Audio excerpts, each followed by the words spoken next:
Okay, now it is time for our diamond painting. So what you're going to do is take one of your packets. I'm starting with number 1 just because it's clear and easy, but you can actually start with any color you like.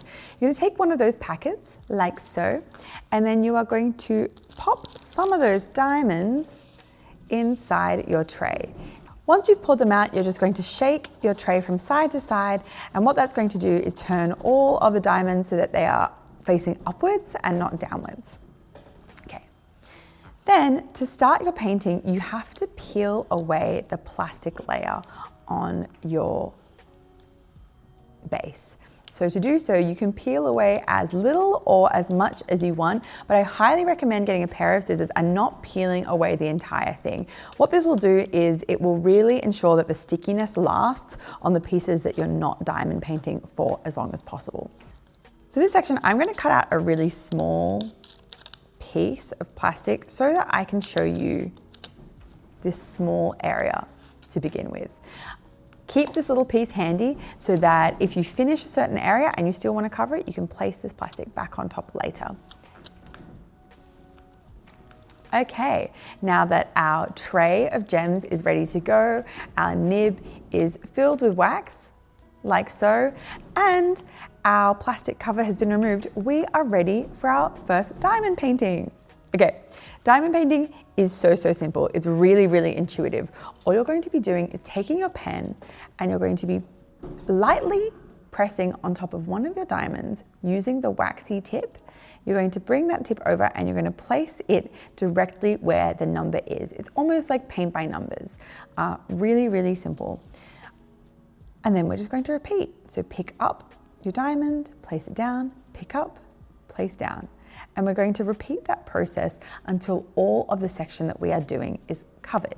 In this case, we're doing color number 1. We're going to be covering this entire star. You can press lightly or firmly. I actually find that the lighter you press, the longer your wax will last. It also just makes it clean and easy. If you press really hard, sometimes the wax in your nib will start to press out and you'll end up with little bits of wax on top of your gems. That's totally fine if that happens. It's really not the end of the world. But in terms of keeping it easy and clean and neat, I find just pressing as lightly as I need to. There we go.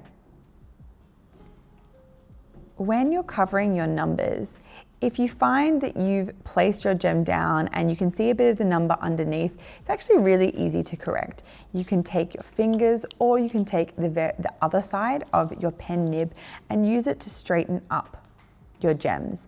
The glue is sticky, but it won't hold fast, so you can actually move your gems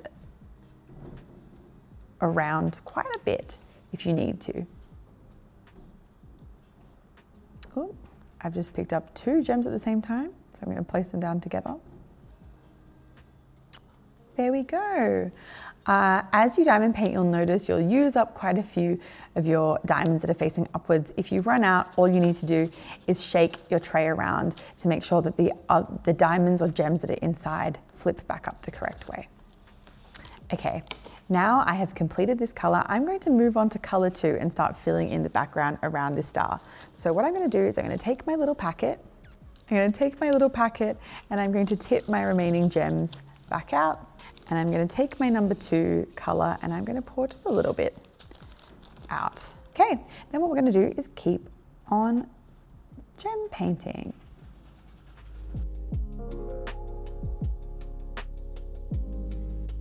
As you're diamond painting, you will notice that eventually your wax starts to become less sticky. This is because with every single diamond, tiny bits of residue can start to stick on the wax, and that will mean that the wax loses its stick. So I'm going to show you now how to replace the wax in your nib.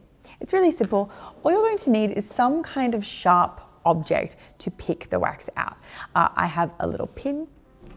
I have a little pin handy because it's just what I have around. If you have a needle from another craft project, or if you have a corkboard kind of pin, even the sharp end of a pair of scissors like this will work, even a pen will work. All you're going to do is take that pointed object, whatever it is, and you're going to poke it into the wax and give it a twirl around to clear the wax out like so. I find this usually picks, and then I use the pin to lift the wax out.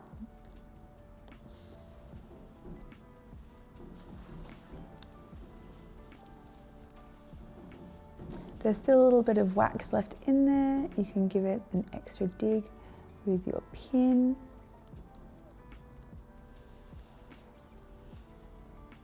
There we go.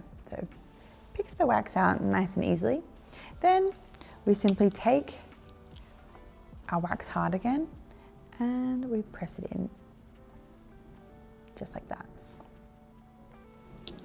Now the next step to continue, when you are happy with the piece that you've covered, you're simply going to open up some of your plastic and you're going to cut a new piece to work on.